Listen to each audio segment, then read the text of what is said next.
Hey kids, Mr. Galvan again. Let's continue reading Esperanza rRising.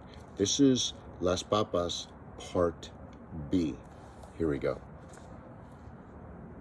A few nights before Christmas, Esperanza helped Isabel make a yarn doll for Silvia while the others went to a camp meeting. Ever since Esperanza had taught Isabel how to make the dolls, it seemed there was a new one born each day. And monas of every color now sat in a line on their pillows. Silvia would be so surprised, said Isabel. She has never had a doll before. We'll make some clothes for it too, said Esperanza. What was Christmas like at El Rancho de las Rosas?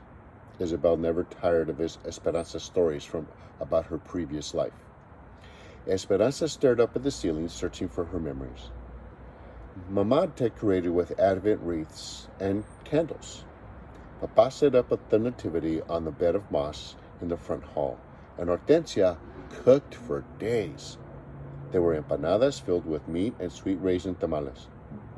You would have loved how Abuelita decorated her gifts. She used dried grapevines and flowers instead of ribbons. On Christmas Eve, the house was always filled with laughter and people calling out, "Feliz Navidad!" Later, we went to the Catedral and sat with hundreds of people and held candles during midnight mass.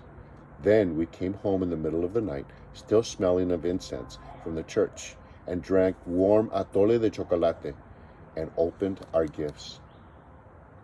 Isabel sucked in her breath and gushed, "Ooh, what kind of gifts?" I can't remember, said Esperanza, braiding the yarn doll's legs. All I remember is being happy. Then she looked around the room as if seeing it for the first time. One of the table legs was uneven and had to be propped up by a piece of wood so it wouldn't wiggle. The walls were patched and peeling. The floor was wood plank and splintery, and no matter how much she swept, it never looked clean. The dishes were chipped and the blankets frayed, and no amount of beating could remove their musty smell.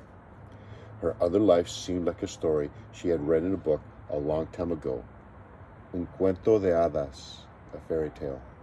She could see the illustrations in her mind, the Sierra Madre, El Rancho de las Rosas, and a carefree young girl running through their vineyard.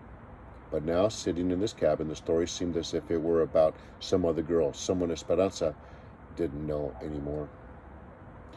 "What do you want for Christmas this year?" asked Isabel. "I want Mama to get well, and I want more work, and..." She stared at her hands and took a deep breath. After 3 weeks of potato eyes, they were dried and cracked from the starch that had soaked through her gloves. "I want soft hands." "What do you want, Isabel?" Isabel looked at her with her big doe eyes and said, "That's easy. I want anything." Esperanza nodded and smiled. Admiring the completed doll, she handed it to Isabel, whose eyes, as usual, were excited. They went to bed, Isabel in her cot and Esperanza in the bed that she and Mama had slept in.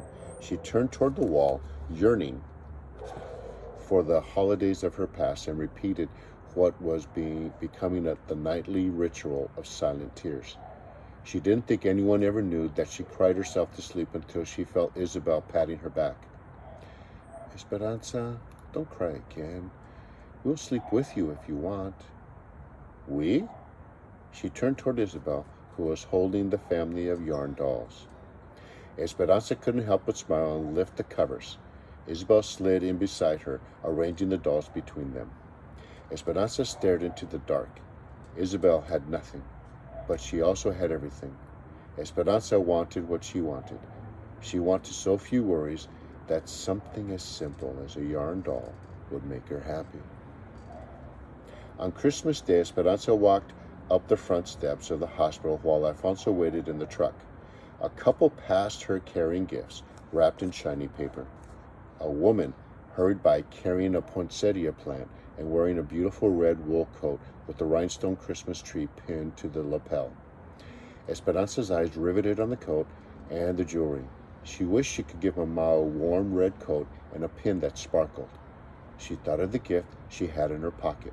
It was nothing more than a small, smooth stone that she had found in the fields while weeding potatoes. The doctor had moved Mama to a ward for people with long-term illnesses.